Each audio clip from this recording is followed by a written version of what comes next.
Hi, this is Christopher Brown here, back with another episode of Easy Breezy Math. Where the math makes sense, it's not just a bunch of numbers. Here I have a GRE problem, that's the graduate school test. So I have a right rectangular cylinder, and here's the problem. Let's get right to it. The area of the rectangular ribbon is equal to the area of the base of the cylinder.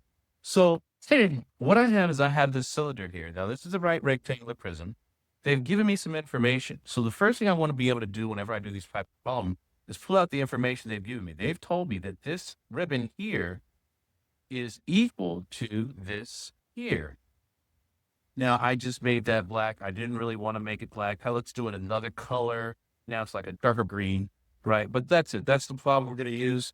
And we know that this is equal to that as far as the area is concerned. Now, whenever you have a circle in a problem, what I always suggest you do is go right to my whole pattern on circles. If you haven't seen my video on circles and patterns of circles, please take a look at that video. It shows you how we can get these real quickly. And on those, I also work them out with some letters so that we can see the actual pattern and not just mess around with the numbers, right? I know that here's halfway to the circle. So in this case, halfway to the circle is my n.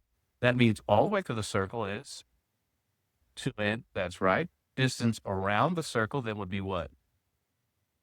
2n times pi. And then how big will that little circle be? How much space will it take up? That gives me my area, which in this case is going to be my n squared pi. Okay, great. So I've got my concept for my circle. Now what I want to talk about is this little piece of the cylinder in here. So this is just a piece of the cylinder. And the only thing they gave me for this was the height.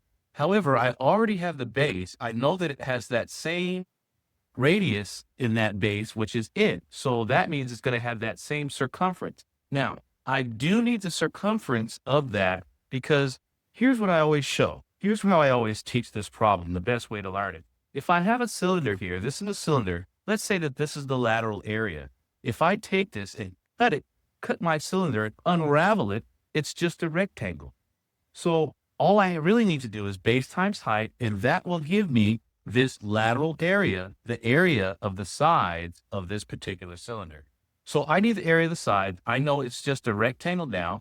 It's base times height. In this case, the height is, again, if I notice from my makeshift paper cylinder here, I know again the height is just going to be the distance around that circle. So the distance around the circle was, in fact, right here, C, the 2 pi. So then what would the area be? Base times distance. This gives me an area equal to x times 2 in pi.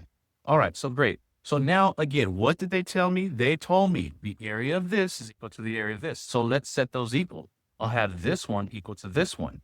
So I'll have my n squared pi equal to x times 2 n pi. Okay, great. Now I just want to see if I can compare these. And what is really important in word problems is always go back to what are they asking? What is the question? What am I trying to do here? What am I trying to find? I have choices here, A and B, A, B, C, and D. Great thing about the GRD, these are thinking questions. They really make you think. I want to find out if quantity A is greater, if quantity B is greater, or if the two quantities are equal, or the relationship can't be determined by the given information at all. Here I have like quantity A is X, quantity B is N. So really I'm just comparing these two things, my X and my N. Let's see how they can compare if I simplify this equation. Here it looks like I have some things in common on both sides. It's all multiplication, so I can divide pi out of both sides right here, and I'll have n squared equals, and I'll just rearrange these 2xn, okay? And now what could I do next in order to solve this? In order to get the n by itself, I can divide both sides by n, and then I'll just have n equals 2 times x. If n equals 2 times x, if it takes two x's to make one n, which one is bigger? Obviously, it's going to have to be the n, right? The n will have to be the bigger piece because it takes two of those little x's to make the bigger n. So in that case, one that says n is bigger is this one, quantity B. And now I found my answer, which is quantity B is greater.